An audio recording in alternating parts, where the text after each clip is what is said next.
Fala pessoal, está começando o Clubecast, o podcast oficial do Clube Endurismo. E no programa de hoje, pessoal, a gente vai bater um papo com um multiempreendedor que tem vários negócios. Olha só, viu? Quem não tem esse sonho, né, de ter vários negócios? O nosso tempo, pessoal, inclusive, é os desafios para administrar vários negócios, né? Como é que a gente consegue dar conta, né? Às vezes a gente tem um negócio e a gente não consegue dar conta. Imagine de vários. Só para fazer um disclaimer aqui para vocês entenderem, ó. O cara, ele tem uma casa de investimento, né? Ele tem um buffet, né? Administra buffets, tem um café, tem uma forneria e outros negócios também que a gente vai saber aqui também, viu? E aí, tu acha que consegue administrar vários negócios? Tô nesse desafio aí, eu vejo assim, a gente entra num projeto novo, já é desafiador, imagina ter várias fontes, né, vários negócios para administrar, é um desafio, então a gente vai aprender muito aqui hoje. E eu também tô no caminho dele, viu? Inclusive eu tenho até admiração, porque, pessoal, tô chegando aqui no quarto negócio, né? Quero ter o mesmo sucesso que ele tem, pessoal, e estamos aqui com o grande Rodrigo Viriato. Primeiramente, então, agradecer a tua participação aqui. Seja muito bem-vindo ao nosso podcast. Valeu, obrigado. Obrigado pelo convite. Pronto. E aí, até te explicando aqui um pouco da questão do Clubecast, Rodrigo, nosso propósito aqui, primeira mão, até comentei com o Ailton, a gente quer ser o maior podcast de negócio e empreendedorismo aqui do estado do Ceará. Então, a gente está convidando grandes empreendedores, assim como você, grandes empresários, para levar a mensagem para a nossa audiência, né? Porque a gente tem uma comunidade que é o Clube Endurismo e nossa missão lá é justamente criar um grande ecossistema empreendedor. Então, a gente quer muito aprender com a tua história, né? Conhecer um pouco como é que tudo começou, qual foi o primeiro negócio, os desafios e tudo mais.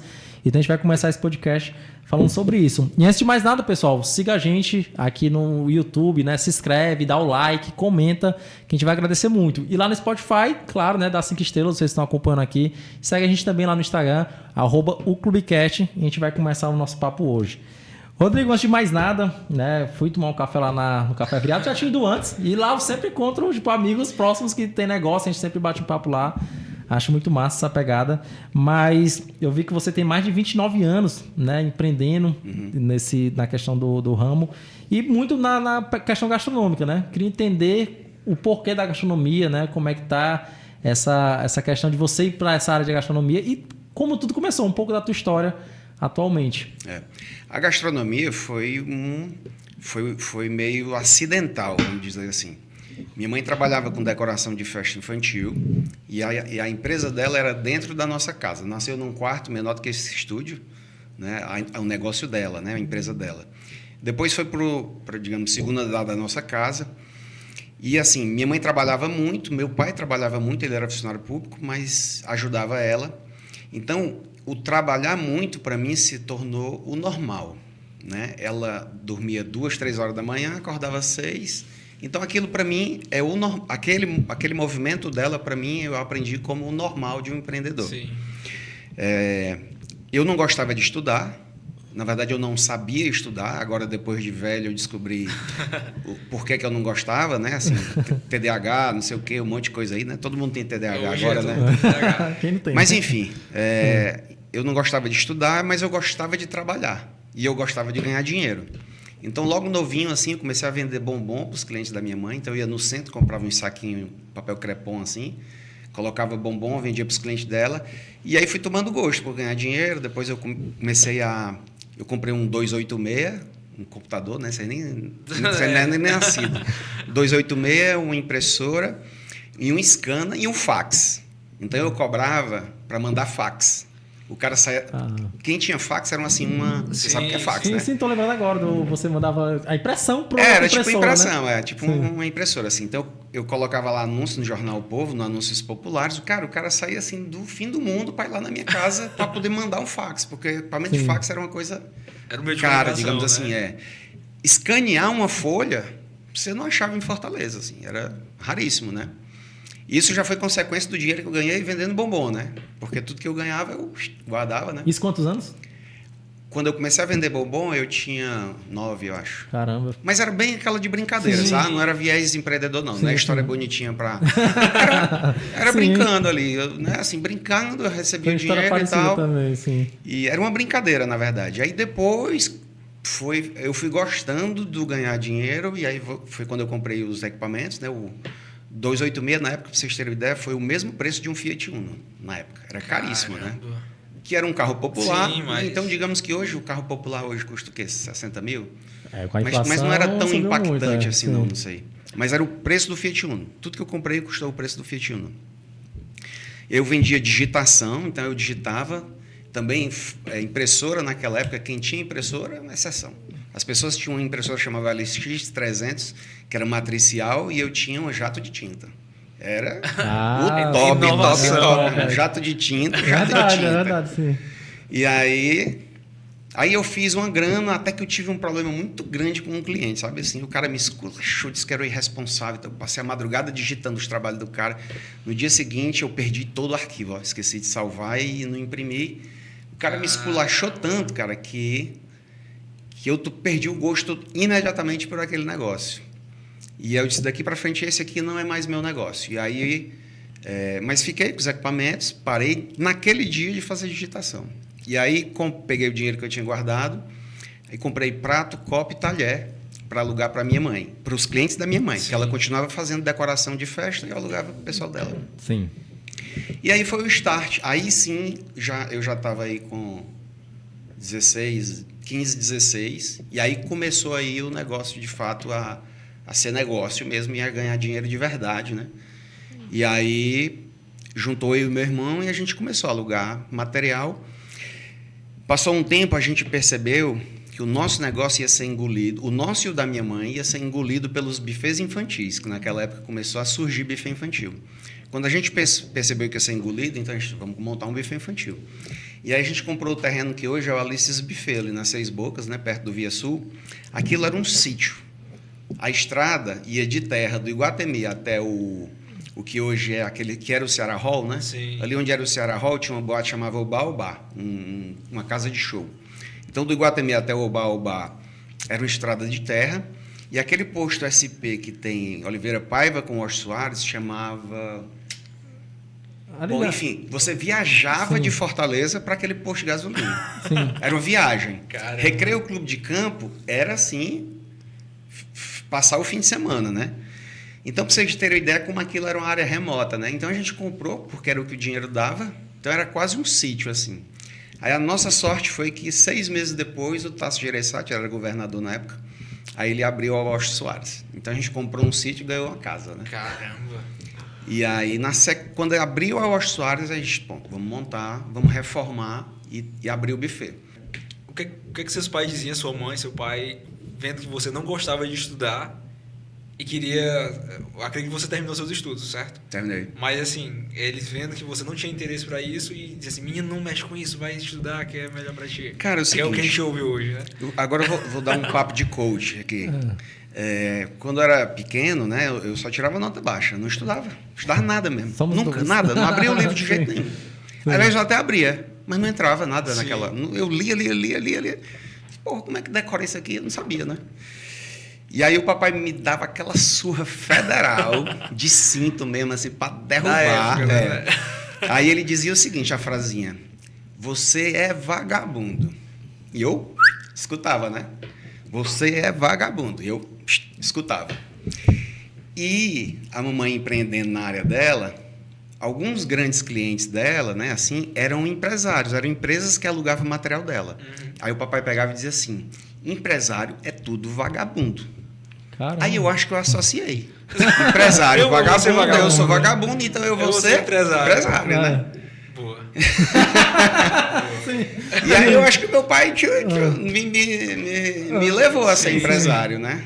Apesar dele ser funcionário público, ele também tinha aquele papo que tu falou lá de funcionalismo público, faz um concurso. Quando eu era moleque. Dia certo todo mês. Cara, quando eu era moleque, eu tinha 13 anos, aí tinha um concurso pro BEC. BEC era o Banco do Estado do Ceará, né? Também ele fechou sem nem tinha nascido, acho. Eu fiz esse concurso com 13 anos, porque naquela época tinha esse concurso que era tipo concurso de menor aprendiz. E você fazia menor aprendiz, mas virava funcionário do BEC. Quando eu não passei, ele ficou puto, né? Aí ele disse, você não passa porque você é vagabundo, né?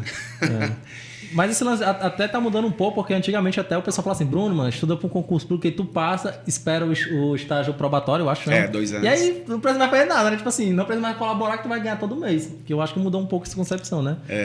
Mas é engraçado que depois eu acabei fazendo todo o percurso que meu pai queria fazer, né? Assim, ou fazendo tudo que ele queria fazer para poder eu provar para ele que eu não era vagabundo, né?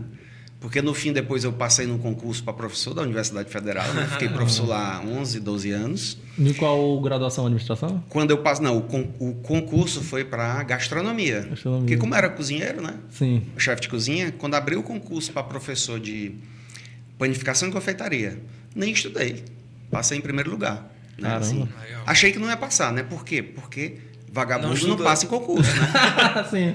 Então, não era para mim, né? Aquilo ali. Sim. Mas eu me inscrevi. Uma pessoa chegou para mim e disse, Rodrigo, nem adianta tu fazer, porque concurso lá na UFC é tudo carta marcada e tal. Eu disse, mas vou fazer, né? Não tem problema, né? Inclusive, foi muita sorte até. Apesar de, assim, acho que foi uma das piores coisas que aconteceu na minha vida foi ter sido professor da UFC, mas foi sorte passar no concurso, porque assim, eu me matriculei no concurso, aí fui morar em Paris. E aí o concurso não aconteceu, porque a galera foi botando o concurso na justiça, sabe? Eu sei que quando eu voltei de Paris, aí eu recebi uma visita de uma professora da UFC lá na empresa, e ela pegou e disse, sou da UFC e tal. Aí eu disse, me inscrevi num concurso lá, mas passou, foi ano passado. Ela disse, não, concurso é daqui 15 dias. Aí eu disse, vou fazer. Certinho. Vou fazer. Caramba. Aí eu fui lá e passei. Tinha 80 candidatos Nessa e uma época vaga. já existia o Alice Buffet? Tinha, quando eu passei no concurso da UFC, foi em 2010. O Alice surgiu quando? O Alice? Não, o Alice é velho, é 97. Mas vocês foi o primeiro compraram negócio? vocês compraram o terreno, já abriram o Alice? A gente comprou o terreno. Quando comprou o terreno e a Washington Soares abriu, a gente já começou a fazer festa. Com a casa do jeito que era lá. Sim. E o nome já era Alice? Era porque, assim, a gente queria aproveitar e pegar os clientes da minha mãe, entendeu? A Alice é minha mãe. Ela era muito conhecida. Já perguntar o nome mesmo. Ela era muito conhecida na área de festa infantil. festa. E a gente queria pegar o público dela de festa infantil. E deu muito certo. A gente fazia muita festa Então, no infantil. caso, tu foi sócio dela? Cara, não. A gente, quando abriu o buffet, a gente aposentou minha mãe. Sim. Porque ela até hoje trabalha com a gente, né? Sim. Ela fica lá no Café Viriato Reserva. Ela é a cabueta lá, né? Ela fica bisoiando os funcionários. O reserva é lá. aquele da perto do Via Sul? Perto do Via Sul. Ela tá todo dia lá. Eu acho que ela trabalha em rotinas de dias mais do que eu, talvez. Sim. Mas, enfim, ela tá lá e a gente aposentou ela porque eu acho que ela não teria limite, não. Ela ia trabalhar até dar um infarto, assim, né? Entendi. Então, esse foi o E primeiro aquilo era muito negócio estressante. que tu começou a empreender. Foi o primeiro que era, de fato, empreendedorismo Como um negócio, sério, né? foi a locação de prato, copo, talher. Foi a locação. Que assim que a gente começou, logo depois, assim, uns 3, 4 meses, aí a gente já abriu um CNPJ. Papai me emancipou, eu era menor de idade. Ele me emancipou, aí já abri a empresa, metade minha, metade do meu irmão. Sim. E aí, quando a gente abriu a Alice, a gente aposentou a mamãe, digamos assim. A gente aposentou, assim, de fechar Sim. o negócio dela, mas ela sempre Ela esteve continua dentro com a trabalhando. gente. Sim. Isso é bom, que parece um negócio familiar, né? Todo mundo junto, num objetivo só. O Alice, as empresas de alimentação são todas da família. Massa, é bom demais. Quando eu me afastei para a universidade, aí não, eu me afastei bem, assim, do negócio, né? Eu saí de todos os CNPJs, fiquei me dedicando bastante a ser professor. Fui professor, pesquisador, escrevi livro lá enfim, mas aí... Esse período de tempo aí foi mais ou menos quanto tempo? Mais de Na UFC? Aham. Fiquei 11 anos. 11 anos, 11 cara. anos 11 anos. sem empreender, assim? Não, cara, eu fazia o seguinte, eu fazia tudo que a legislação me permitia. Então, eu podia lecionar fora, com licença da universidade. Sim. Eu tranquei um tempo e fui para Paris pela segunda ou terceira vez, né? Paris foi para aprender ou foi para trabalhar? A primeira vez que eu fui para trabalhar, Sim. né? Só que eu comecei a trabalhar e logo depois eu juntei dinheiro e comecei a pagar um curso para mim lá de confeitaria. Legal. E tua trajetória, inclusive, de formação, é o quê? Tipo, faculdade? Faz direitinho essa linha do tempo, do porque tempo. a gente tá meio que Tô pulando. viajando. Né? Vamos lá. Linha de tempo de formação. Assim, E de imprensa, inclusive. Eu parei aqui no Alice. Depois a gente vai caminhando para os próximos. De formação, assim, eu me formei em Ciências Contábeis, mas eu já me formei em Ciências Contábeis quando já estava aí empreendendo, né? Me formei em Ciências Contábeis em 2006. Formação formal, tá? Vou falar. Fora quer que fale de cozinha no meio, não? Assim?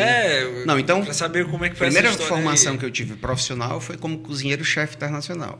Mas por que, eu tô vendo, atualmente... Por causa do Alices. Por causa do Alices. Quando a gente montou o Alices, a gente montou uma empresa de alimentação. Entendi. Aí disse, bom, quem vai ser cozinheiro? Eu ou meu irmão, né? Meu irmão não tinha essa desenvoltura, digamos assim, né? Sim. E ele já estava estudando Direito também. E aí eu disse, não, eu vou, né? E aí eu fiz 2 cursos, né? Eu fiz um em Águas de São Pedro, em São Paulo, e fiz um no The Culinary Institute of America de Nova York. Né? E aí me formei como cozinheiro-chefe. Pronto. Aí depois, na sequência, eu me formei em Ciências Contábeis na Universidade Federal. E por que escolheu Ciências Contábeis? Porque a gente está na gastronomia e está no... Vai dar dinheiro. Foi por exclusão, né? Como eu falei, assim, eu tentei Direito, não consegui, porque naquela época era muito difícil passar em Direito, eram pouquíssimas vagas. Não consegui. Ótimo que eu não passei. Pensei em fazer administração, pensei em outros cursos também, assim, tipo nutrição, engenharia de alimentos. Até porque você já trabalhava com... Já trabalhava com comida, né? Mas aí eu optei pela contabilidade, pelo viés de gestão, né? Eu conversei com meu irmão, assim, né? Para ele me dar um aconselhamento. E aí eu disse, não, eu vou fazer contábeis, porque vai me dar mais ferramentas de gestão. Sim. Né? Então eu eliminei a administração como possibilidade e fiz contabilidade. Então, cozinheiro-chefe, contabilidade. Aí depois eu voltei para... Assim que eu terminei contabilidade, eu voltei para Paris. Sim. Aí eu fui para Paris. Foi a primeira vez que eu fui para Paris. E aí eu fui ser cozinheiro no Ritz, da Place Vendôme. E aí fiquei... Aí já caí lá na confeitaria, né? E aí fiquei trabalhando de confeiteiro e fiz o curso de chefe patissier, dentro de uma escola que pertence ao mesmo grupo. Sim. Aí, nesse período que você estava lá, o negócio da Alice estava rodando Ficou aqui com meu irmão. Tá. Meu irmão. E só tinha um negócio por enquanto, era o Alice e a locação de pratos, talheres e tal. Quando a gente montou o Alice, cara, a gente fazia tanta festa que a locação ficou meio de lado, assim. Vocês compraram material... Né? Porque o material que a gente usava para alocar passou a ser usado no buffet. Então, e a gente meio que foi deixando de lado ali. Sim. A gente vendia muita festa. Muita festa. Sim. A gente ganhou muito dinheiro no começo do buffet. Sim. E aí fui para Paris. Quando eu voltei... Aí foi para ser o professor. Não, e voltei... Quando eu voltei, como eu já estava bacharel, né, digamos, já tinha um título de bacharel, aí eu saí abrindo vários cursos no país de gastronomia. Sim. Então, por exemplo, participei do curso da abertura do curso de gastronomia da EMB Morumbi. Fui professor, apesar de não ter pós, né, mas o pessoal assinava por mim. Fui professor de pós-graduação na Faculdade de Hotelaria do Senac, em São Paulo. Então, saí abrindo após de gastronomia aqui da FANO, em Fortaleza também, eu participei da abertura. Então, eu saí abrindo vários cursos de gastronomia no país, porque naquela época não só era difícil achar um cozinheiro, como era difícil achar um chefe, como era difícil achar um chefe formado, com bacharelado. Né? E o engraçado é que a história do Viriato é o seguinte, ó. Toda a história dá a entender que tu vai ser, tipo, vai lecionar, né, sobre a questão de gastronomia, mas depois vai para os negócios, né? E aí, como é que surgiu o outro negócio depois do Alice? Qual foi o outro? O segundo negócio depois do... Na sequência, a gente abriu 3 buffets. depois do Alice ainda teve mais 2 buffets. Com outros nomes. Viriato Buffet e Casa Viriato. Sim. Né? Até tinha outro nome na época. Esse que chama Casa Viriato chamava Alice's Garden. Sim. Mas a gente teve que mudar porque um cara plagiou a nossa logomarca. E aí a gente, broxou com a logomarca. A gente podia ter entrado na justiça, né? Sim. Eu disse, cara, deixa esse mané com a logomarca aí. Se ele não tem criatividade, como... não sei se vocês entendem de registro de marca, mas... Sim, a gente está registrando, inclusive. Viriato, é meu nome próprio. Então, a gente registrou várias denominações de Viriato, com prefixo, fixo, e saí registrando vários, antes de mudar o nome. Então, para outra pessoa usar o nome Viriato, só se ele tiver o nome Viriato próprio. Sim. Em gastronomia. Senão, no país, ele não consegue, do tanto de registro que eu fiz. Caramba. Muito registro. O INPE lá, né? Supermercado, tal, faturando lá. Tudo que você imaginar de gastronomia, acho que até cigarro de chocolate, sei lá, eu registrei tudo. Sim. E aí, quando a gente registrou tudo, a gente disse, não, agora tomamos uma lição, né, de roubarem nossa marca, agora a gente aprendeu. Sim. Aí a gente passou a usar o nome Viriato. Que foi... É um nome bom. Cara, é um nome bom, né? Assim, só que eu resisti muito para usar. Mas eu acho que é por conta de tanto o pessoal comentar, tu já tá achando... Não, comum, desde né, que eu conheci... Acabou virando um nome, assim, não sei. Assim, Desde que a primeira vez que eu fui no café, eu achei legal o nome, Viriato. É o nome do tipo, dá a impressão que é o nome do chefe, né? Da cozinha e tal. Eu não sei, eu acho que Viriato virou uma marca, pelo menos em Fortaleza, né? Assim, bem Com atrelada certeza, à gastronomia, Com né? certeza, sim. Talvez pelo nosso percurso aí, né? A gente foi forte, a gente formou muita mão de obra. Eu fui professor de muita gente também, né? Legal. Sim. Mas atualmente não, assim, aulas de gastronomia não é atualmente o que tu faz. Cara, né? é muito raro eu fazer. A gente tem uma empresa pequena, que eu nem botei aí no hall aí, que é de representação de máquinas e equipamentos de gastronomia. Quando eu vou atender clientes desse negócio, aí praticamente eu cozinho, explico e tal, né? Dá uma assessoria ali, né? Porque... São quantos negócios atualmente? Cara, você tem que contar, porque quando a gente vai conversando, eu até vou me lembrando. A gente tem a representação de máquinas e equipamentos que não está aí no... Mas o que é que tu acha que vocês fizeram de diferentes para o Alices, para os cafés darem certo dos outros? Porque existem bufês e cafés por aí. Mas do Alice eu lembro que sempre foi muito... Eu acho que era muito disputado fazer alguma coisa lá. Muito. Ainda disputado. Né? Mas hoje menos nos dias da semana, né? Mas sexta e sábado é bem difícil você conseguir data lá. Sim. Cara, foi o seguinte, como eu assim, depois que eu comecei, depois que eu aprendi a estudar, quando eu fui para a escola para ser cozinheiro-chefe, não. O em São Paulo. Na verdade, em São Paulo. O meu professor era um americano. E aí ele foi com a minha cara e ele disse assim, olha, eu só falo com você em inglês. E eu não falo em inglês. Aí eu disse, pô, sacanagem, né? Eu acho que é porque eu era cearense, falar a verdade, né? Assim, mas ele gostava de mim, né? Legal. E aí só vou falar com você em inglês. E eu não entendia, eu entendia metade, né? Porque o meu inglês era aquele inglês de escola, né? Sim. E aí eu peguei e disse, cara, eu vou aprender a falar inglês. E aí todo dia, quando terminava a minha aula, eu ia para a biblioteca e eu traduzi literalmente de ponta a ponta um livro que chama La Russe Gastronomique, só que era uma edição não em francês, era uma edição em inglês. E eu li ele de ponta a ponta, traduzindo palavra por palavra que eu não conhecia. Caramba.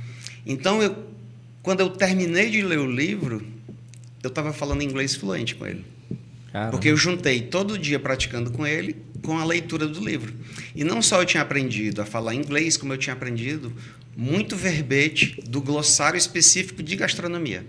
Então, ervas, equipamento. Então, assim... Hoje até menos, assim, porque eu não converso frequentemente em inglês com outros chefes de cozinha, mas na época, cara, você podia perguntar qualquer verbete, eu sabia eu sabia bastante. Quando eu aprendi a falar inglês, eu disse, cara, eu não sou burro, não. Eu sou inteligente. Né? Porque falar inglês, para mim, era um negócio de gente inteligente, cara. Sim. O cara fala inglês fluente. É coisa pra gente inteligente, não era pra mim, que era burro e vagabundo, né?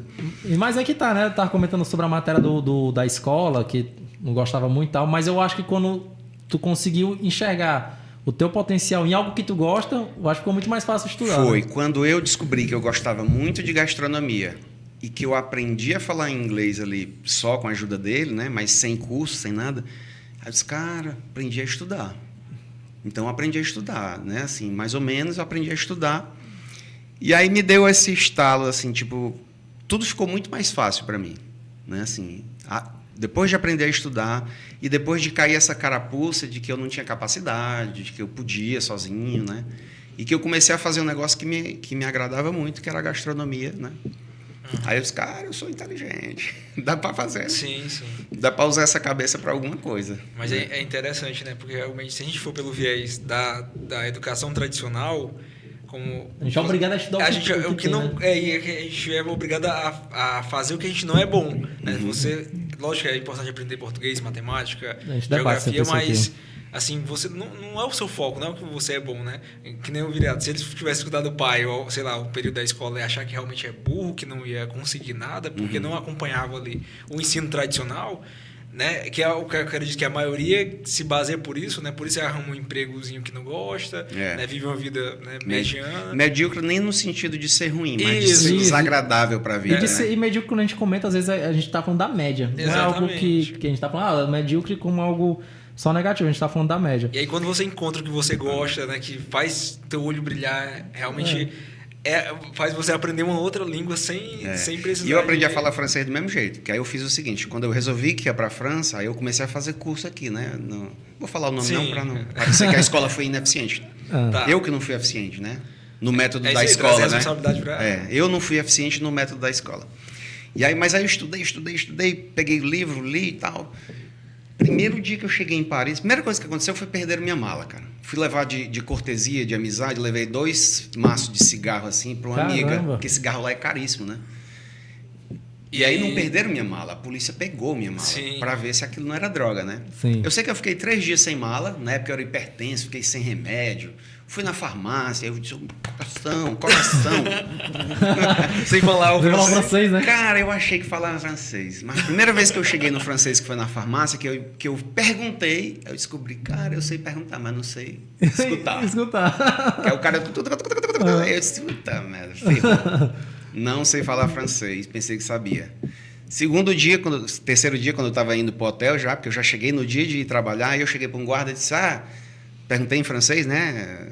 Como é que chegava no hotel? Aí o cara respondeu, eu disse, puta, não sei falar francês, estou ferrado no hotel. Cara, me ferrei no hotel, porque eu tinha escrito que sabia falar francês fluente. Cheguei lá para assumir a vaga.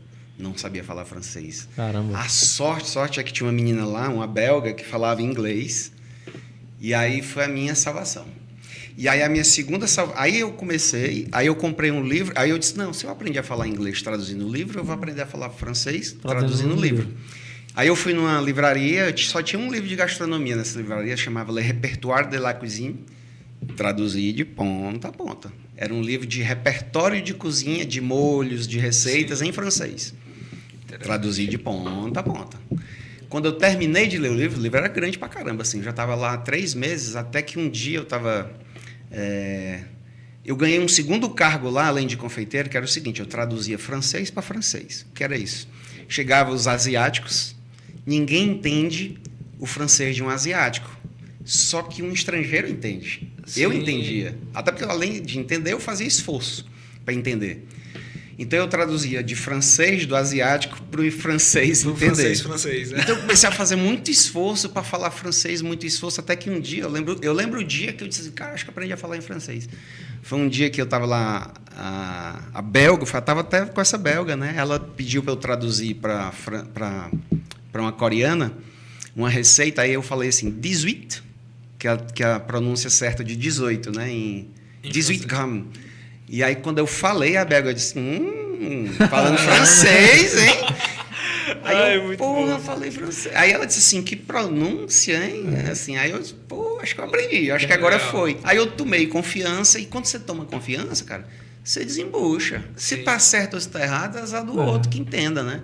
E que, inclusive, a língua francesa eu acho muito bonita, muito chique, né? Inclusive, eu tenho um amigo meu que ele é chefe de cozinha também. Ele não atua, né? Ele gosta, mas ele empreende em outro ramo. Mas também cozinha e também fala francês fluente. É legal. Aí o viriato veio depois daí, o café mesmo? Cara, o café veio bem depois. Primeiro veio os buffets aí e tal. Aí eu fui nessa época, eu fui E por que o café, inclusive, né? Cara, o café foi outro tiro. Assim, empreendedor é aquele negócio, né? Você tem...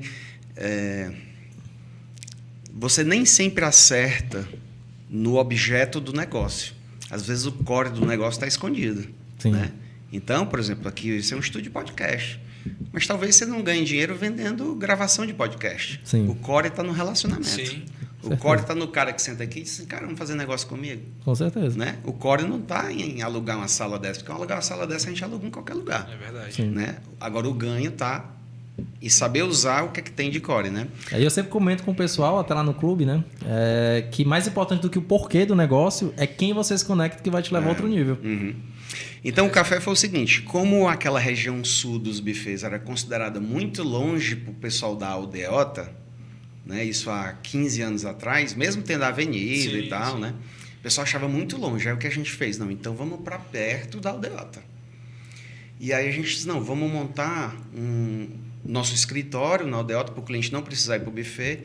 E para poder... E o que acontece? Assim, eu já acreditava muito nos negócios de cauda longa.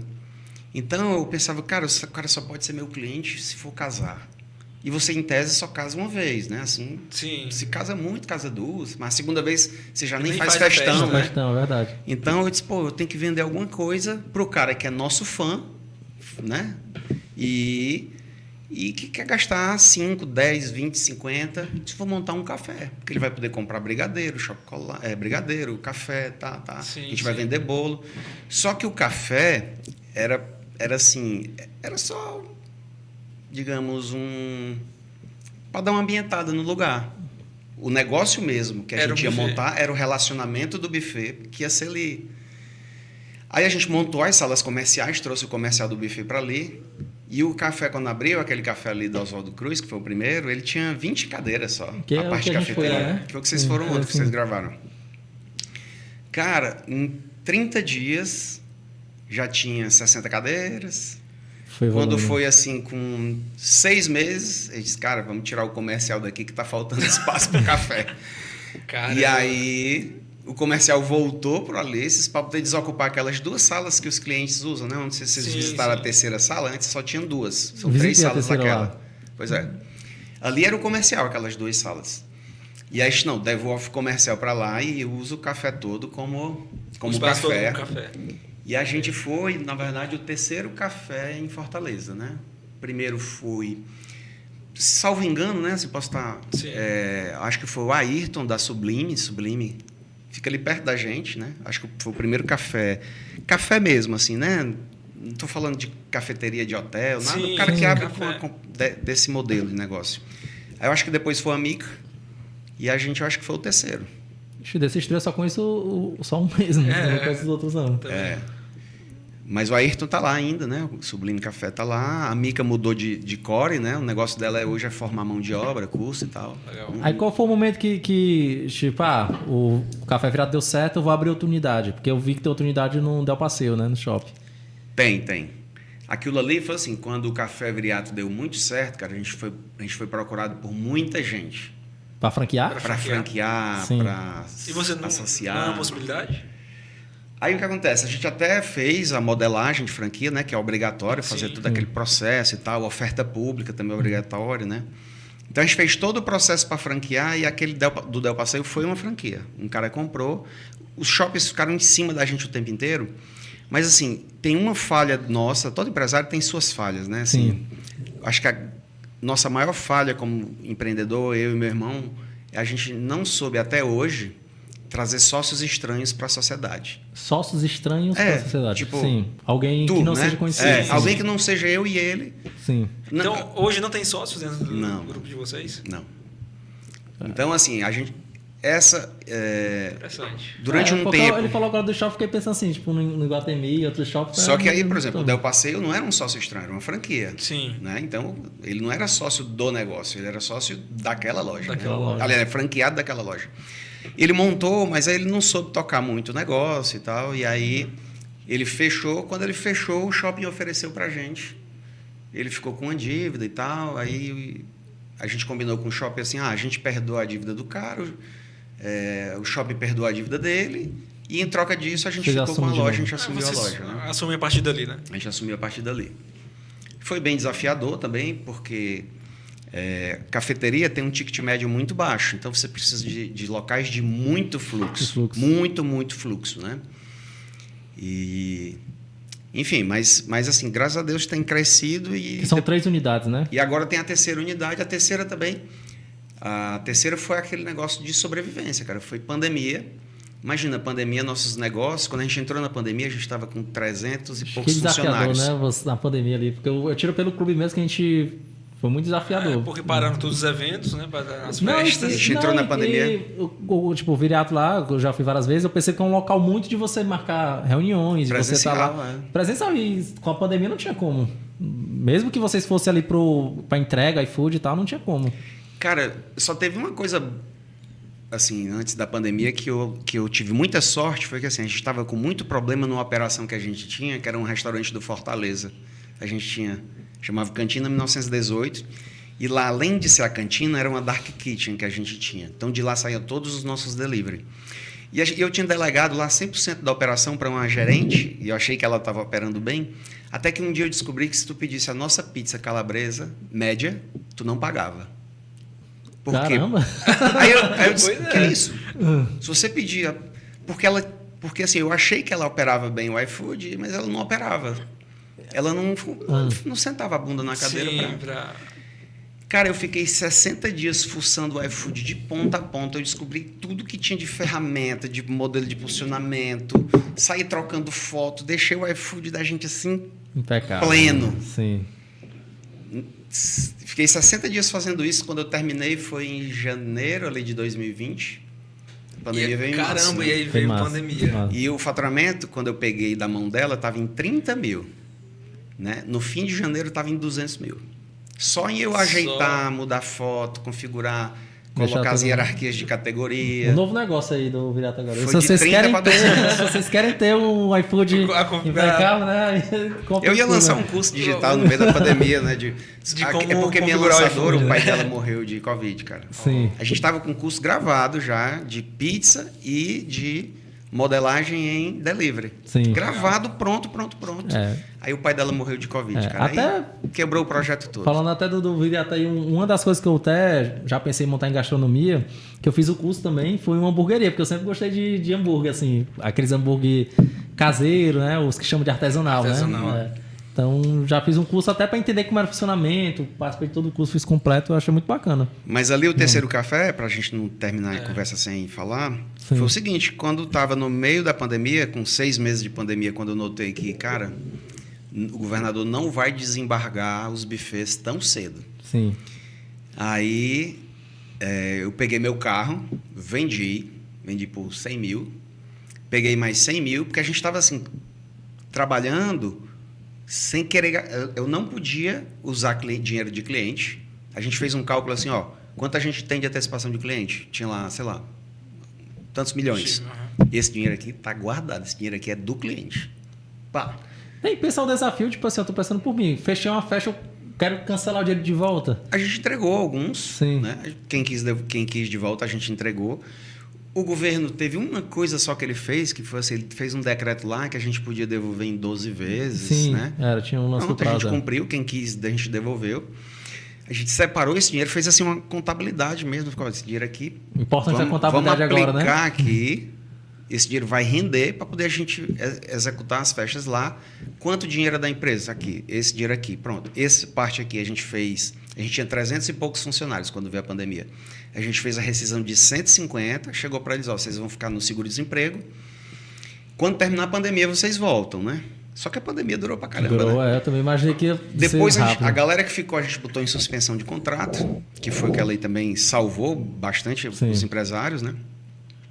Mas aí peguei meu carro, vendi, peguei mais 100 mil no banco, montei o café das 6 bocas. Porque café e restaurante podia funcionar, mas buffet não.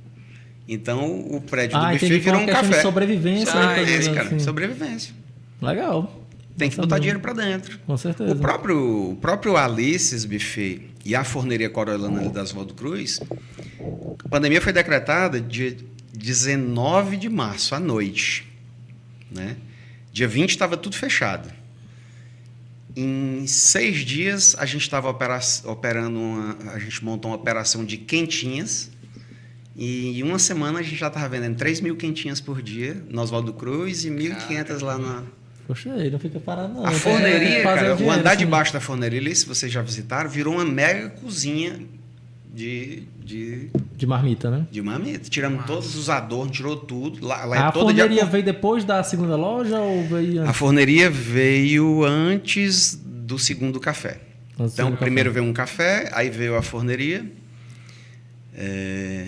Depois veio o Del Passeio como franqueado e o terceiro café foi na pandemia, né? 2020. Aí deixa eu até falar aqui pro pessoal, pra audiência, galera, como é importante, como eu sempre comento, né? Que o empreendedorismo é uma mola propulsora para a economia do país. Viriato, qual é o big number, assim, de todos os negócios, funcionários direto e indireto, quantos empregos tem em toda a tua rede, assim, que tu tem de cabeça? Cara, hoje a gente gerencia muito para ter bem pouco funcionário, porque, digamos, é o maior custo, né? Um dos maiores custos de... Mas, assim, nos restaurantes são diretamente 250 pessoas. Para cada empregado direto do setor de eventos, esse dado não é meu, tá? Sim, de eventos, vários. Para cada funcionário fixo de uma empresa de eventos como a nossa, a gente gera 20 indiretos.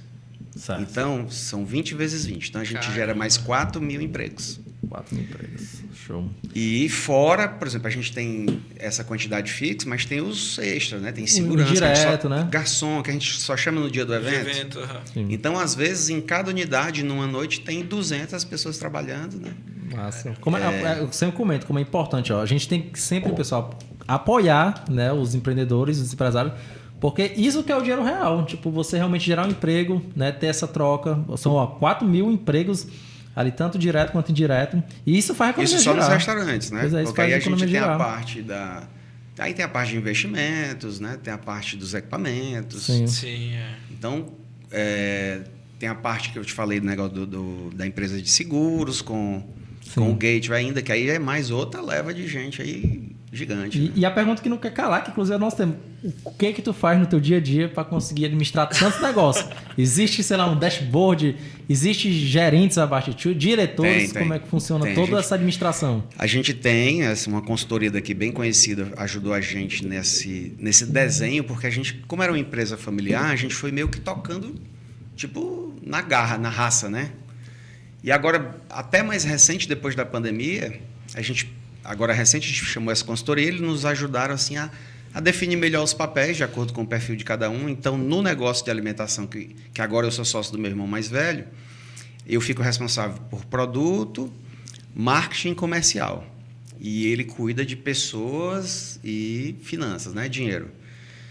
Então, eu não me meto no dele. Eu nem sei quanto tem no caixa da empresa de alimentação. Sim. Entendeu? Nem sei como é que está contratando gente. Não sei nada. Tu cuida do teu, Eu sei mais ou menos, tá? Assim, eu sei mais ou menos a folha. De vez em quando eu pergunto aí como é que está o caixa e tal. Deve ter as reuniões também, né? De alinhamento e tal. Tem. Mas a gente tem um modelo de gestão que é assim, que é bom a gente se dá bem separado. Sim, meu irmão. Sim. Uma coisa que eu ia perguntar, porque tipo assim, familiar, né? Quando a empresa familiar, tu acha que mais colabora ou mais... Porque o pessoal reclama muito que atrapalha, né? Quando é irmão, porque mistura, acho que é da família, então... A gente tem uma vantagem, eu e ele, que é assim, o que é meu é dele, o que é dele é meu. Sim. Então, por exemplo, 100% de confiança. Aqui eu tenho um sócio-irmão nos restaurantes e eu sou sócio do meu outro irmão do meio que fica na assessoria que fica em São Paulo, né? Entendi. A nossa assessoria de investimento fica matriz em São Paulo. Para cada vertente, né? Então eu sou sócio do meu irmão do meio lá e sou sócio do meu irmão mais velho aqui. Interessante. Né? E aí, agora que está separado assim, ficou bacana, porque 100% de confiança, né? Ele não desconfia que eu vou roubar a empresa, porque a empresa é nossa, né? Então, eu não vou roubar a empresa, é nossa. Eu acho que a gente tem que, tipo, numa empresa, quando ela começa a crescer, a gente tem que focar no que é bom, né? Independente se é irmão ou sócio, realmente tem que ser uma relação de confiança. Mas se fosse um sócio, digamos, de fora, ia ter que ter uma batida de, né? Qual é o dia de fechar os dados, né? Sim, porque para ter todo o alinhamento. Né? Até para manter a confiança, eu quero ver os dados, né? Eu ia querer ver. Sim. Como é que tá o caixa, tá gastando com o quê, né? Claro. É verdade. E até aproveitando esse disclaimer, tu bota aí pra gente falar do nosso... A gente tá falando de dados. A gente tem um apoiador aqui do nosso Clubecast que ele justamente faz isso. Transforma dados em informações, que é o DataUp. Uma assessoria. Então, tipo assim, se a gente tem todos os negócios ali de um lado pro outro, ele consegue transformar tudo numa informação mais precisa, né? Normalmente o empresário ele quer ter clareza. Então, o DataUp ele trabalha muito com isso.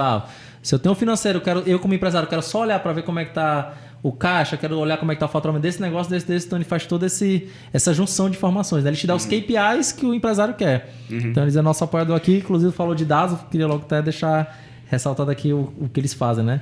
Então, mas, cara, gestão, quando gerei uma empresa e gerir 10, é igual. Sim. Só até porque a expertise que você tem de um, você transfere para o outro. Sim. Então, realmente, assim, acaba tomando muito tempo, né? Assim, o meu expediente acaba sendo muito longo, né? Mas, assim, eu não sei. Mas assim, acho normal. Eu fiquei até na curiosidade no dia a dia. Acho fácil. No dia a dia, a rotina do dia a dia. Ó, acordou, aí, tipo, hoje eu vou olhar para tal negócio, ou como é que funciona a rotina assim, do Viriato no dia a dia? Cara, na parte de assessor, uma coisa que eu fico ligado 24 horas é assessoria de investimentos, né? Eu realmente só boto meu celular no silencioso, tipo 2 da manhã, e eu durmo tarde e não acordo muito cedo. Eu acordo cerca de 7 horas, porque eu durmo 2 ou 3, né? Sim. Mas, assim, é a única hora que meu celular está desligado, então, parte de assessoria de investimentos, que eu lido diretamente com pessoas físicas, ele me aciona a qualquer hora, né? Então, talvez até chegue uma hora que eu vou começar a andar de motorista, porque... Para poder otimizar o tempo, né? Tá dentro do carro é perda de tempo, né, cara? Sim. É verdade. E não dá para estar no celular com responsabilidade. Não, já é muito perigoso. Já fiz, mas já deu. Tem que marcar um podcast só pra falar de investimento, né? Que é verdade. O Viriato tem essas pesquisas, eu gosto mais de falar sobre isso também. Mas, e o resto, cara, a gente vai encaixando, dá tempo total. Mas assim, é porque não são 5, 6 anos, né? São 29 anos. Então, realmente, para você hoje tem essa clareza.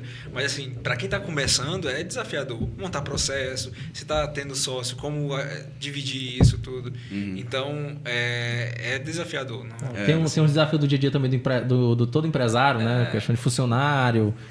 De fazer as coisas acontecer, de bater metas, né? Lá deve ter meta, tudo isso. E agora, por exemplo, assim, de um tempo para cá, eu fiquei muito aberto. Antes eu tinha essa coisa, eu só vou ser sócio do meu irmão. Agora não, agora eu abri a cabeça, cara, eu vou ser sócio em outros negócios, sem necessariamente ser sócio do irmão junto, né? E aí foi quando veio a sociedade no negócio do gateway de pagamento, da parte securitária, né? Onde eu não sou sócio majoritário, tá? Eu sou bem minoritário, aliás. Né? Até porque eu cuido mais da parte dessa de gateway de pagamento, da parte de finanças. Né? A empresa tem outras vertentes que eu, inclusive, não participo, eu não sou sócio. Né? Lá tem 2 sócios, os caras são bons pra caramba. A empresa é daqui mesmo? A empresa se chama Evogard, nasceu em Goiânia, agora a matriz é em Fortaleza, Goiânia virou filial. E os 2 sócios majoritários, né, que é o Léo e o Diego, ficam aqui em Fortaleza. Eles são donos, principalmente, desse negócio locação de seguro de carro e tal. E os caras são muito bons, então assim, é muito bom ser sócio de cara muito bom, né? De quem é bom, né? Claro, se associar com quem realmente faz acontecer. Eles são muito bons, até porque assim, eles são 10 anos mais jovens do que eu, então já tem uma pegada. Mente melhor, mente mais jovem, né? Assim, ele não passou, tipo, uma pandemia que... Pandemia, cara, me mazelou pra caramba. Esse meu cabelo branco aqui foi pandemia, sério. Não, meu cabelo era preto. A maioria dos negócios do Viriato, eles são todos negócios físicos, mano. Tipo, que envolve gente. E o que eu notei nessa sociedade com eles é que eu tô na mesma vibe da confiança que eu tenho com meu irmão, entendeu? Assim, os caras são bons, são confiáveis. A forma como eles me selecionaram para ser sócio deles, porque eu fui selecionado para ser sócio. Né? Caramba. Eu notei que foi uma coisa baseada em valores e não em quanto dinheiro tu vai botar aqui dentro. Legal. Eu acho que o maior elemento que tem de sociedade é esse. São valores parecidos do que o só a forma como ele me selecionou para me convidar para ser sócio, que foi baseado em valores e tal. Ele sabia de toda a parte ruim da minha vida, assim, porque ninguém é 100% bom, né? A gente comete muitos erros na vida, assim. Um dia eu sentei com ele, assim, antes dele me convidar, eu até falei, cara, tem que tomar cuidado, vocês estão muito expostos, a empresa, o marketing deles é muito ferrenho, então, assim, dá muita visibilidade, pode dar, né, problema. E eu estava com essa conversa com ele, aí contei problemas que eu tive na minha vida pessoal. E aí, depois desse dia, eu acho que ele deu uma sinergia e disse, cara, esse cara, né? Legal. Depois desse dia, nasceu a possibilidade da gente ser sócio. E está indo bem, e agora já vou, talvez, ser sócio aí de outro cara também, que nasceu assim, de uma conversa, Acho que é isso mesmo. mesmo. Esse cara que eu tô para, talvez, a gente fazer negócio aí, na área de hotelaria, eu acho que eu não encontrei com ele 10 vezes até hoje na vida, assim. Eu conheci ele há 6 meses, a gente se encontrou, conversou, tal, deu sinergia, ele gosta do café e tal. Disse, cara, vamos montar aí 3 hotéis, deu match, né? Vamos montar uns hotéis aí, né? Que legal. Aí vamos ver, né? Claro. E seria uma área nova, né? É outra área, hotelaria. Que não hotelaria de luxo, Vamos ver se dá certo. E a assessoria de investimento começou por quê e quando? Cara, a assessoria de investimento é assim... Até 2019, eu tinha também uma empresa de consultoria e eu dava muito curso. Consultoria para negócio. Consultoria para negócio. Sim. Eu tinha uma empresa de consultoria e eu tinha muito curso de gestão. Eu oferecia muito curso de gestão, que eu já gostava de gestão. E era o que eu podia fazer como professor da UFC, né? Assim, a única coisa que a gente podia fazer como professor, dedicação exclusiva, é dar aula, né? Então, eu podia dar aula, desde que eu avisasse a universidade. Né? Que seria um treinamento, né? Mesmo? Era treinamento de gestão, né? Então, eu dava aula de precificação, vendas e etc. Nessa época, eu percebi que o empresário, às vezes, sabia ganhar dinheiro, mas ele transformava todo o lucro ou em despesa, quando ele reinvestia no negócio, ou em perda, quando ele trazia para o patrimônio pessoal e comprava uma Hilux, comprava uma casa de praia. Então, eles não só feriam o princípio da entidade, misturando dinheiro da pessoa física com a pessoa jurídica, como ele destruía valor. Sim. A gente comentou até isso no último podcast, né? Sobre isso. Que a gente e aí, nesse percurso que eu fui vendo, aí eu disse, cara, meu irmão já tem assessoria há muito tempo, né? Há 12 anos. E aí, quando eu notei isso, aí eu disse, cara, eu vou ser sócio do meu irmão, vamos participar da assessoria também, né? Só que eu não podia ainda. Então, eu fiquei estudando. Fiquei sócio dele, como eu podia, né? Assim, da forma que a universidade permitia, fiquei sócio do negócio. E aí, um dia, ele pegou e disse, cara, faz a prova da ANCOR. A prova da ANCOR é a prova que habilita a gente a ser assessor de investimento. Aí eu fiz, passei, marquei, assim, ela acontece de 15 dias, né? Assim, agendei, eu disse, cara, eu vou fazer uma vez para ver o que é, como é, né? Eu já fiz também. E aí, se é difícil, se é fácil, né? E aí eu estudo depois. E aí foi quando eu disse que a sorte de ter feito contabilidade, né? Porque o que caía? Matemática financeira, contabilidade bancária, sistema brasileiro bancário, enfim, era tudo que eu tinha estudado na contabilidade, mais o que eu tinha aprendido na vida de empresário, né? Legal. E aí passei, pronto, aí entrei na sociedade e aí hoje a gente administra alguns milhões. 1,9 bilhões. 1,9 bilhões? Bilhões. Caramba, muito. Vocês têm clientes do Brasil inteiro? Brasil inteiro. Legal. E essa parte a gente falou aqui, ó, Alice Buffet, forneria. E aí, comentou da fintech, né? Como é que chegou esse lance da fintech? Foi porque você quis entrar nesse mercado de startups e tal? Não. Foi uma oportunidade também. Foi uma oportunidade também. Oportunidade. Porque eu tava até vendo a gente falou de multiempreendedor, tava vendo o significado, né? São pessoas que realmente fui atrás disso aí. Olham no mercado de oportunidades e eles entram, né, nessas oportunidades, que é muito a sua característica. Agora sim, você tem que... Às vezes a pessoa, assim, montar negócio é muito legal. Sim. O difícil é quando ele abre a porta. E fazer dar certo. Porque assim, a premissa de montar um negócio é você fazer 2 cenários, o pessimista e o otimista. Sim. O pessimista é para se dar tudo errado e o otimista que é o que você quer que dê. Mas o pessimista sempre é dentro do otimista. Sim. O otimista é ótimo demais. É muito acima, né? E quando o negócio abre, você percebe que tem que ir trabalhar. Sim. Cara, esse negócio não é um negócio de dar dinheiro. Esse é um negócio de trabalho. Sim. E as pessoas têm medo de trabalhar. E as pessoas mais jovens têm mais medo de trabalhar ainda. E querem os resultados mais rápidos. Né? Eu tenho muitos anos de trabalho e eu ainda não estou satisfeito com o resultado que eu tenho. Ainda vou ver muitos negócios aí. Mas eu acho que esse problema é se cultural. Deus não me levar... Cultural? Não leve, né? Cara, um dia desse eu tentei contratar um videomaker. Videomaker ali. Também estamos... O cara me perguntou se era home office. Caramba. Mas, cara, eu só fiz dizer, cara, como é que tu vai me filmar de casa? Tá doido. Eu tive algo parecido também. Um dia eu também fui contratar um serviço, aí eu falei, gostei da proposta dele e tal. Aí, não, você me manda o vídeo e eu edito e tal. Tipo, fica muito sem sentido, né? Tipo, se é pra eu ter trabalho, pra que eu vou contratar alguém, né? Exatamente.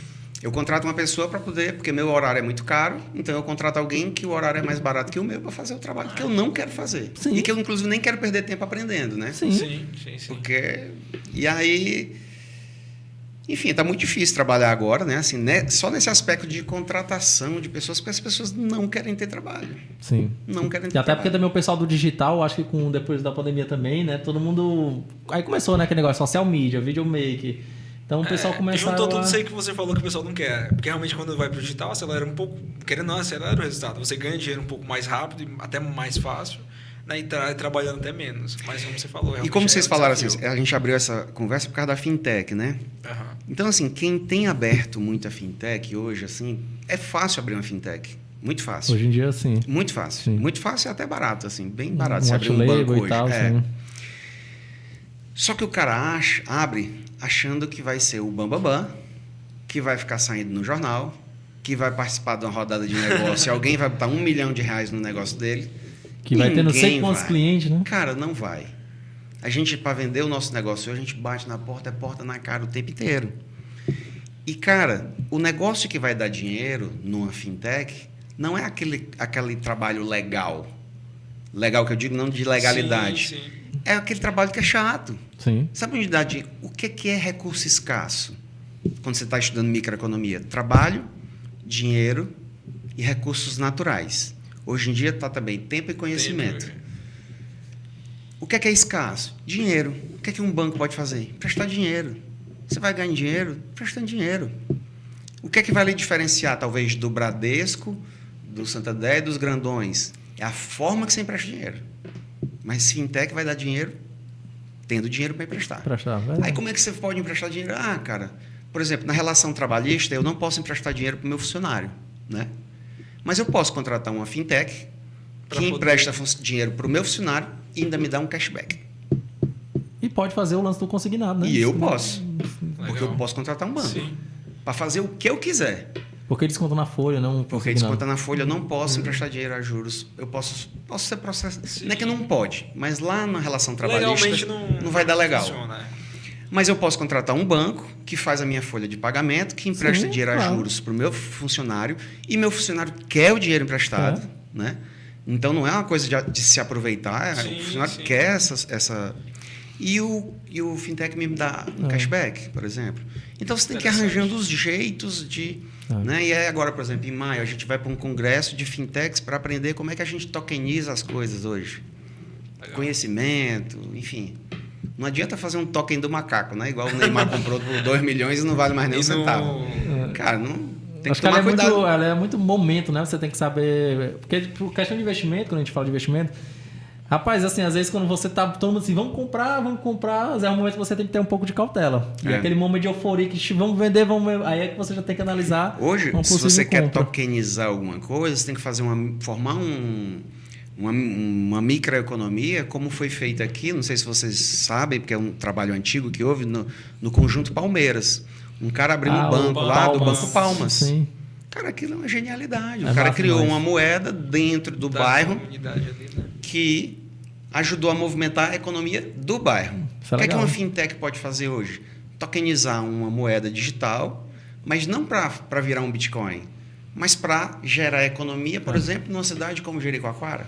Sim. Numa cidade como... Cara, o PIB de Jericoacoara é uma fortuna, meu irmão. Sim. Eu fui lá agora visitar uns clientes lá.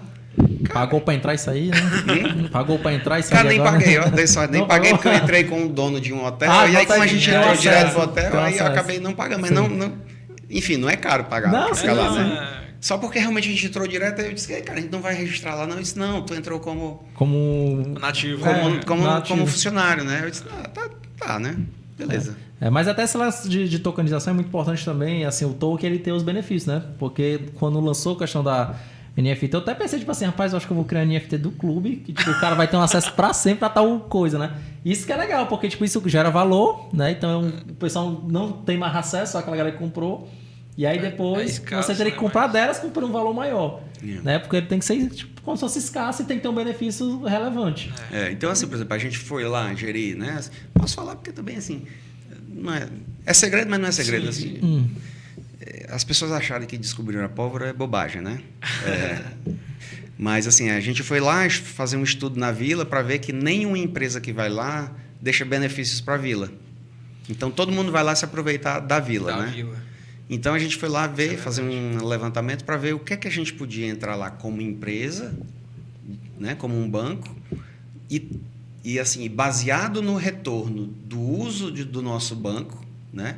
A gente criar um cashback não necessariamente para os empresários, mas para beneficiar a vila. Legal. Né? Os jovens, enfim. Né? Tem uma parte lá séria que está acontecendo lá, que não dá para a gente falar, mas assim, que aí você tem que trazer a criançada para jogar bola e tal, enfim, criar um projeto. Eu estou entendendo. Tipo assim, se a empresa vai entrar lá para, beleza, gerar emprego, mas também que faça a parte social. Seria praticamente isso. Deixa um retorno, né? Deixa um retorno. Nem que seja um lixeiro. Cara, o que é que está faltando na vila que pode ser Isso é bom. Que eu posso Porque o dinheiro público é muito difícil de chegar, né? E ele chega muito caro na coisa. Sim. Então, e o dinheiro privado, que é o nosso, chega rápido. Para eu construir um campo...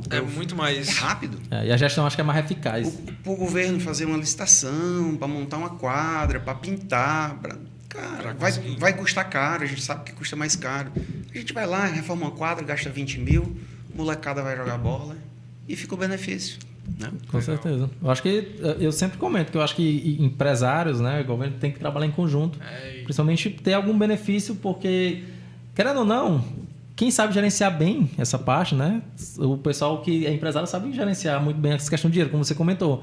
Para chegar uma verba, tipo, muita coisa, sabe? É muito suado para chegar algo para poder ajudar na parte social. Mas é bem interessante. Viriato, tem uma pergunta aqui, né? Vou mudar aqui o assunto, mas é legal, né? Você empreender, ter os seus negócios e tudo mais, e ver aquele retorno, né, financeiro também. Mas desde o princípio, o que é que te motivou? Assim, quero abrir mais um café, quero olhar outro negócio. Foi só o financeiro? Foi só essa visão realmente de construir um patrimônio ou tinha algo a mais? Cara, assim? tinha zero visão financeira. Zero. Zero visão financeira, assim. Minha motivação não era ganhar dinheiro. Perfeito. Era o que é que eu achava bonito, né? Assim, abrir o negócio e ver gente trabalhando.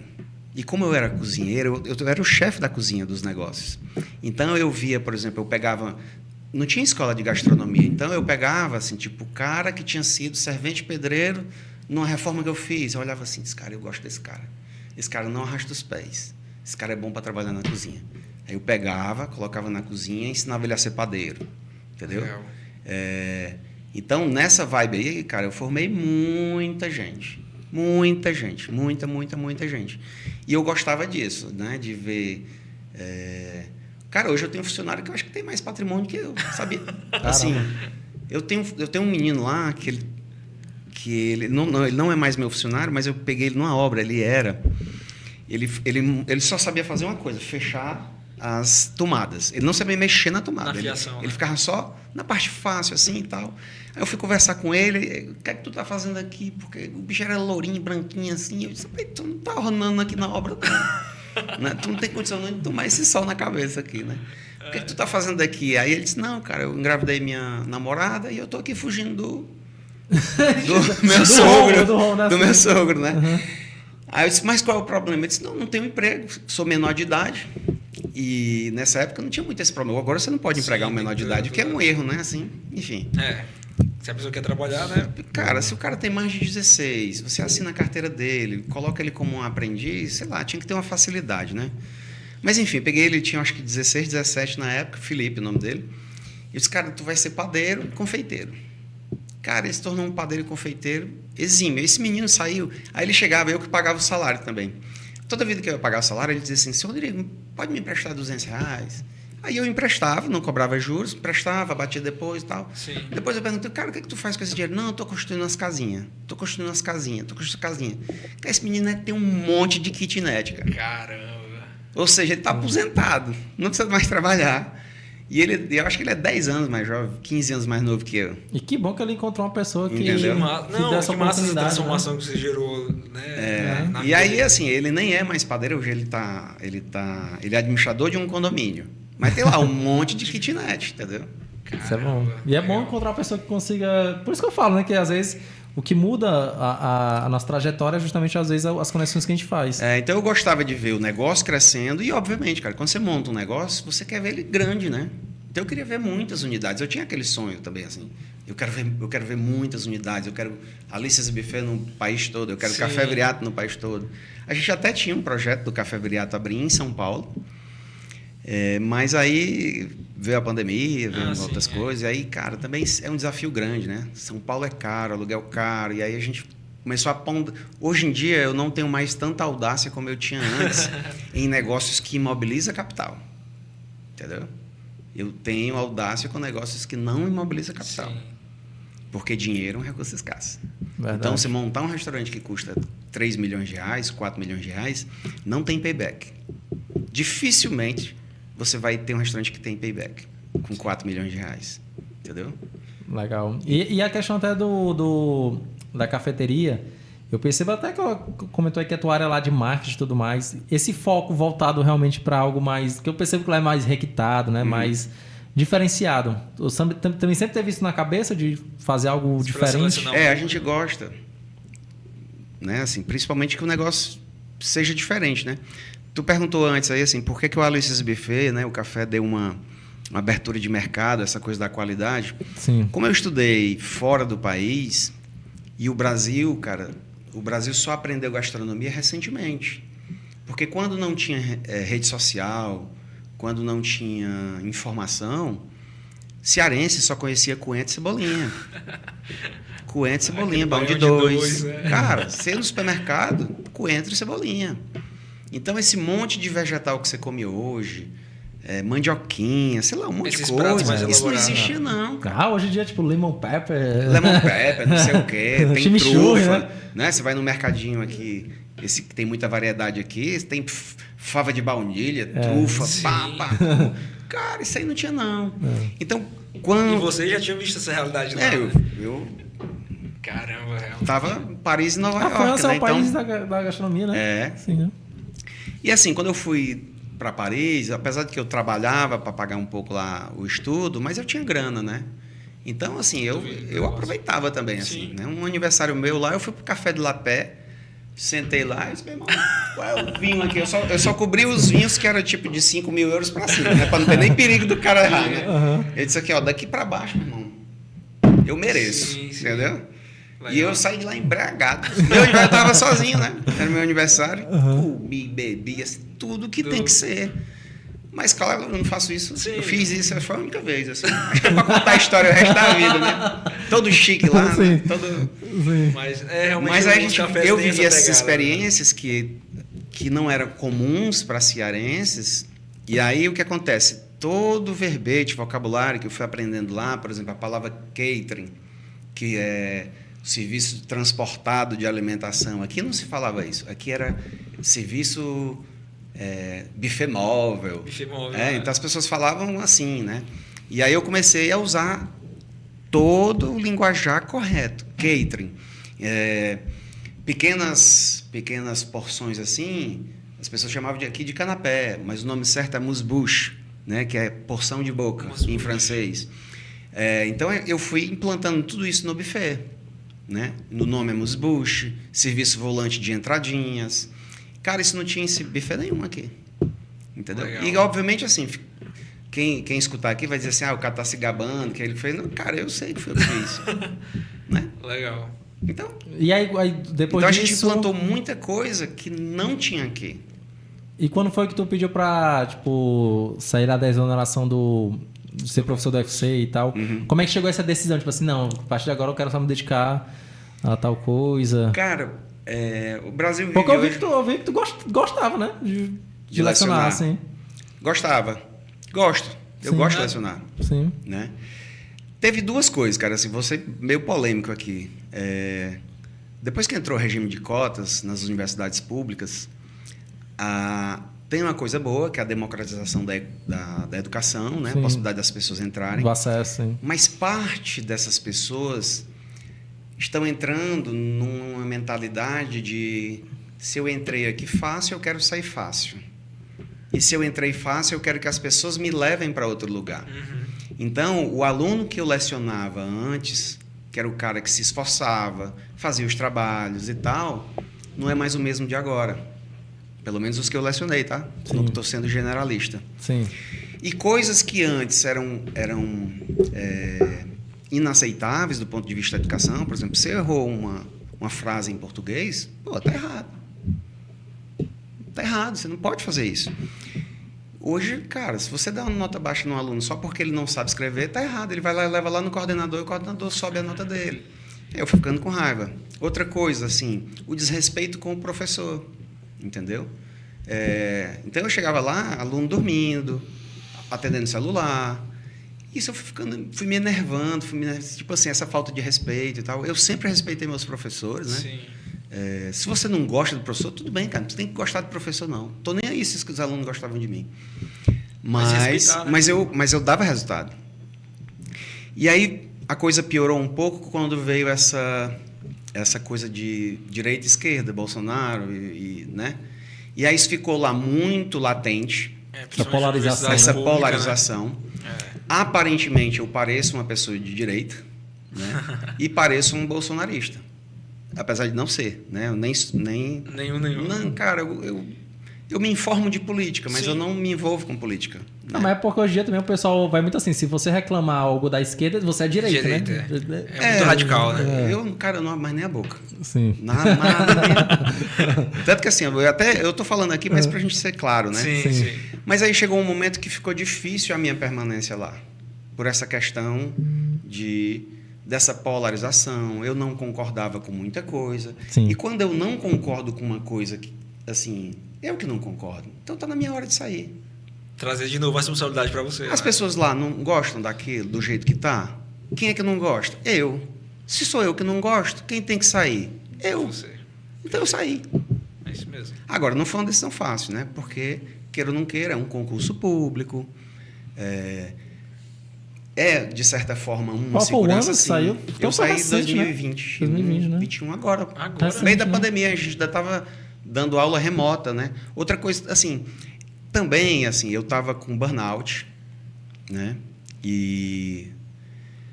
Então, assim, a pandemia foi muito difícil para professores, né? Assim, a gente dava aula para um monte de câmera desligada. Cara, muito escroto. Tive esse problema lá no clube que a gente fazia, tipo assim, gente, hoje vai ter um workshop e todo mundo, ninguém nem sabia se tinha gente lá. E aí tinha hora que eu dizia assim, oi, alguém? Não. Depois eu fui me acostumando e fui assim, cara, cada um com sua responsabilidade. A minha é falar. Se o cara está assistindo ou não, o problema é dele. É isso né? mesmo. E aí, isso realmente aí foi criando, sim, um burnout, né? Eu fui ficando cansado, doente e tal, e aí quem está se sentindo incomodado que saia, né? Sim. Então chegou a minha hora de sair, pensei muito, e minha esposa disse, tá na hora de tu sair, que você não tá te fazendo mais bem. Eu vivia com dermatite, sabe assim, minha pele Sim. chega sangrava, Irritada. cara, sangrava de tanto estresse. Caramba. E aí saiu para se dedicar realmente a fundo. Aí eu saí, vou cuidar dos negócios, né? Enfim. E tem uma parte dos problemas lá que eu não posso falar, porque queira ou não queira, assim, acabou dando muito problema, assim, processo administrativo, né? Assim, porque eu estava com burnout, não conseguia afastamento médico, aí ficou caracterizado como abandono de sala. Eu estava doente, né? E em relação até, Viriato, para quem nossa audiência, às vezes ela é muito pessoal que às vezes está começando a empreender. Quais dicas tu dá? Porque eu tenho um negócio que legal, ó, empreender no que gosta, porque ele veio lá da questão da mãe, né, que já fazia a questão do buffet e gosta da questão gastronômica, né? E eu botei que isso é muito importante, você fazer algo, né, empreender em algo que você gosta. Sim. Né? Mas para quem está começando, assim, quais seriam as outras dicas que tu dá para a pessoa se encontrar? Olha, a primeira coisa que eu acho que a pessoa deve aproveitar, que eu vejo muitas pessoas desperdiçando, é se a sua família já abriu ou sua família, ou alguém perto de você, pode ser um sogro. Cara, alguém desbravou antes de você, aproveita. Aproveita o conhecimento, aproveita se ele vai te dar uma parte do negócio. Vai lá e dá uma olhada. Porque eu vejo muito, né, assim, esporadicamente eu faço mentorias individuais. Um ou outro empresário me contrata para fazer mentoria. E a primeira coisa que eu vejo, assim, quando é um pai que manda um filho para conversar comigo, o cara diz assim, não, mas é porque eu não concordo com meu pai. Cara, é teu pai. Tem 30, 40 anos mais de experiência que tu. O cara tá te dando um negócio pronto e montado. Rodando, né? E tu tá de birra com teu pai. Eu tô sendo simplista na resposta, né? Porque isso aí a gente conversa umas 3 sessões para poder concluir isso para ele, né? Para mostrar para ele os benefícios de que alguém já desbravou. Então, se você não tem uma família empreendendo, não, eu não sou empreendedor, minha família é toda de funcionário público, cara, cola em outros empreendedores. Por isso que você jogou, Cola em outros empreendedores. Sim. E aí, tem um exercíciozinho que eu faço, eu nem vou saber de qual agora não, porque eu tenho anotado ali as questões, assim, mas é mais ou menos o seguinte. A primeira pergunta que você tem que fazer é assim, o que é que eu sei fazer que alguém compraria? Massa. Algum talento você tem. Sim. Cara, eu sei mexer no celular. Cara, você tem emprego. Principalmente hoje, né? Na facilidade que a gente tem. Sabe mexer em celular? Sei. Sabe mexer no Canva? Sei. Tu sabe apertar no botão de filma da câmera? Sei. Então, tu sabe trabalhar.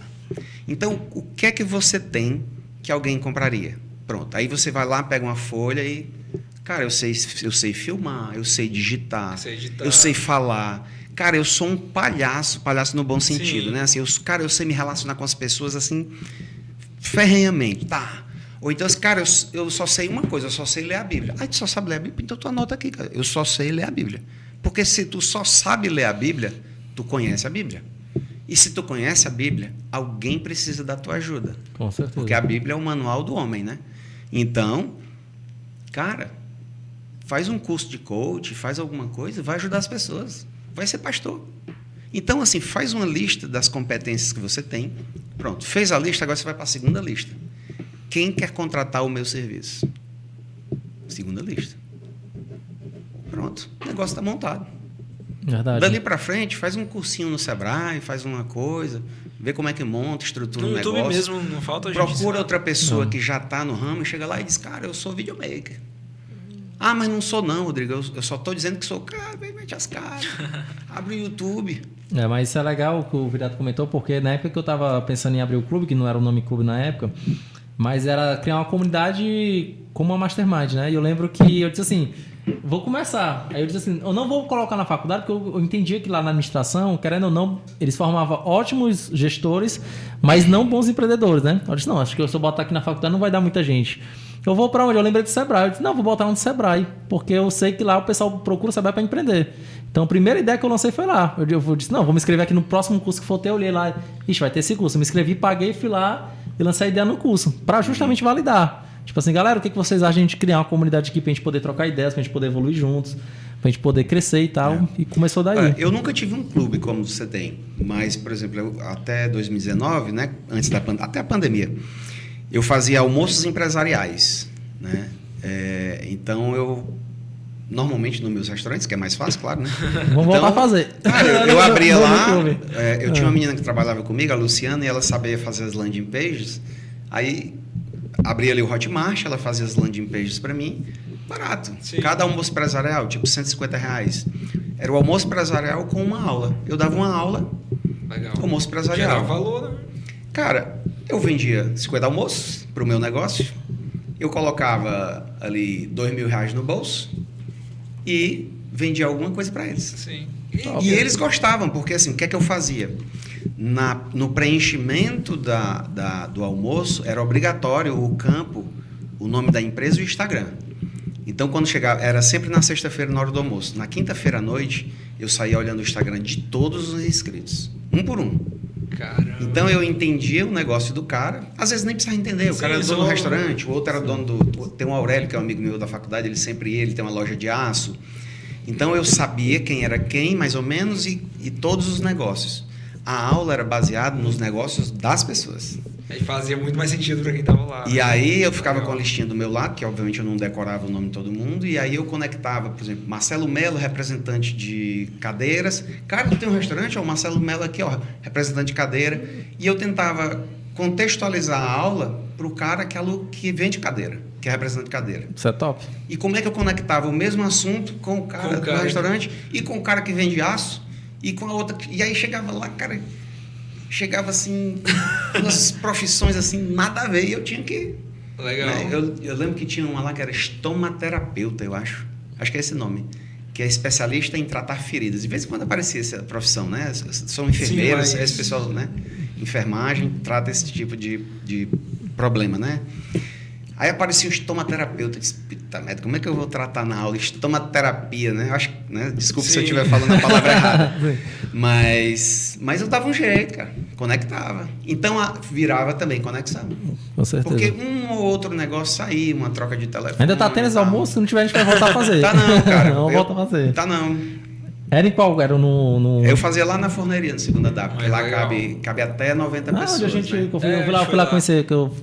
Cabe 90 como auditório, mas a gente colocava... era 90, que era 2 fileiras legal. Assim. Ficava a gente de todos os lados. Esse projeto mesmo lá no clube, de começar a fazer almoços empresariais mesmo. Só não tinha recorrência, porque eu não tinha feito o sistema de assinatura, né? Sim.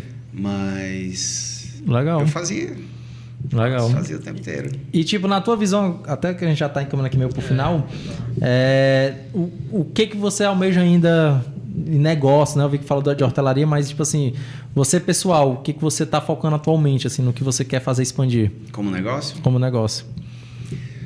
Olha, meu objetivo hoje, assim, eu gostaria muito de ter negócios que dependam menos de pessoas, né? Apesar de ser um pouco conflitante, né, com restaurantes e tal, mas eu queria assim, negócios que dependam menos de pessoas, ou que a gente passe para regimes diferenciados, que sejam pessoas jurídicas trabalhando para a gente, né?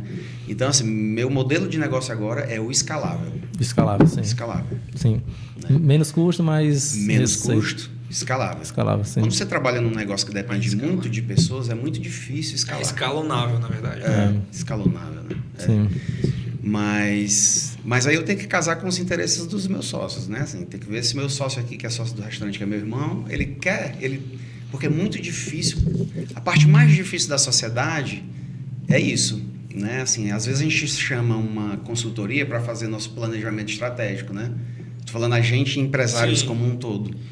E aí vem a consultoria e diz assim, olha, o projeto de vocês é daqui 15 anos está não sei aonde.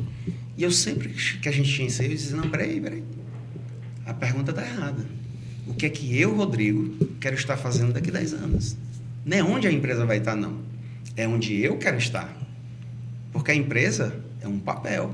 Sim. É um PJ. Onde é que eu quero estar? E será que eu ainda quero ser dono dessa empresa? Porque pode ser que o projeto não seja onde é que ela vai estar. É para quem eu vou vender daqui 2 anos. Sim. Né? Massa. Então, o que eu queria hoje... era assim, como eu já empreendo há muito tempo, chega uma hora também que cansa um pouco. Essa coisa do celular ligado 24 horas. Problema é resolver o tempo todo. Cara, você abrir um mês com um passivo salarial grande não é bom. E o Brasil não é um país propício a esse modelo de empreendedorismo. Porque a insegurança jurídica é gritante, né? Verdade. Você vê, a gente está num regime agora de benefício fiscal que se chama PERSE, que foi para o setor de eventos e restaurantes, enfim, ramo de hotelaria, que foi decretado no fim da pandemia para salvar a galera de eventos. E ele era para durar 4 anos. E aí saiu um decreto do governo em dezembro, de que ele vai acabar com 1 ano, e aí, para onde vai meu planejamento estratégico? O lixo. Aí essa semana surgiu aquele negócio de regulamentar o trabalho do pessoal do Uber, né? Dos aplicativos do iFood. Para onde vai o meu planejamento É. estratégico dos meus restaurantes que precisam do iFood? Sim. Né? Não é que eu sou contra os entregadores de aplicativo, é que o entregador de aplicativo não quer a política que o governo quer implantar para eles. Pois é, fica meio distorcido essas questões. Então, assim, nós empresários, a gente trabalha o tempo inteiro cada vez mais onerado. E na pressão também. E era né? para ser o contrário. Sim. Assim, era para ser o quê? Quanto mais eu cresço, menos eu pago. Porque Menos quanto mais burocrático. eu cresço, Mais mais emprego, né? gente eu emprego. Com certeza. E proporcionalmente, eu pago mais imposto. Eu tenho essa Então, visão. eu não sou contra pagar imposto, não. Eu acho que tem que pagar imposto mesmo. Só que, assim, ele não deveria ser progressivo, ele deveria ser regressivo. É. E parece que assim, tá fazendo uma crítica aqui a questão do governo, parece que ele te penaliza o teu crescimento. Quanto mais tu cresce, mais vou te penalizar. Cara, teve um ano que eu tava... Tu sai do simples, tu começa a ir Teve pro um ano, isso que eu ia te tal. dizer, ó, teve um ano que a gente estava no regime simples, a forneria, assim que ela abriu, no primeiro ano, ela estava no regime simples. E o primeiro ano bombou lá, assim, vendeu pra caramba. Quando foi por volta do dia 15 de dezembro, a gente fechou o restaurante. Porque ele ia sair do simples. Não faz sentido, ele te penaliza. Se Tu tá entendendo? você tem uma alíquota aqui, de repente tua alíquota Eu triplicou. deixei de faturar, ele deixou de receber imposto, E os Deixou de funcionários contratar deixaram de gente. ganhar caixinha de 10% do mês que mais vende, que é dezembro. Pois é, essas coisas não Né? fazem E sentido. eu botei a galera tudo de férias, ou seja, eu fui punido. O governo, todo mundo foi punido. Foi ruim para todo mundo. Não E assim como isso acontece sentido. comigo, aconteceu com todo mundo. Acontece com muita gente. E atualmente está lendo algum livro, vereado? Cara, tem Ou o último que tu leu? Eu tô lendo o livro, terminei agora, o livro do Lázaro do Carmo. Lázaro do Carmo. Lázaro do Carmo é lá fez o evento lá da PWR. Eu tô na mentoria dele, deixa eu ver o nome do livro. Ele é... Rapaz, não me pergunta nome de livro, nem nome de pessoas. Lázaro. Ele foi o CEO da Jequiti, dessa parte lá do Silvio. Cara, o livro dele é muito bom foi no sentido seguinte. Lázaro do Carmo, deixa eu ver o livro dele, pra dizer o nome do livro, senão parece coisa de mentiroso, né? O cara não sabe nem o nome do livro, né? Só pra dizer que tá lendo, né? Mas, cara, é o seguinte, o livro dele é muito bom, o que importa é o seu resultado. Que faça essa legal. Eu tô na mentoria dele, né? Eu tô na mentoria dos meninos da PWR em São Paulo. Sim, conheço o Paulo Vitor Porto. Então, eu me encontro com o Lázaro 3, 4 vezes por ano.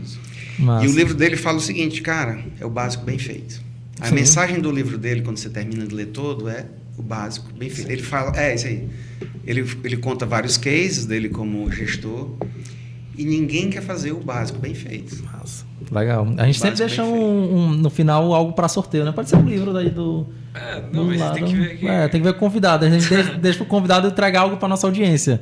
Que pode ser ofertado aí para a gente poder fazer nem pode falar sorteio, né? Num concurso cultural. De ir lá na foto, comentar, a gente vai deixar um postzinho e aí o pessoal vai comentar marcando 2 pessoas e a gente vai fazer um concurso cultural aí para ganhar algo. O que poderia deixar aí 10 vouchers de R$150 do café. Aí, 10 vouchers de R$150. Mas tem que dar uma meta de curtida, né? Tem que ser, já que a gente faz um tem que ser progressivo.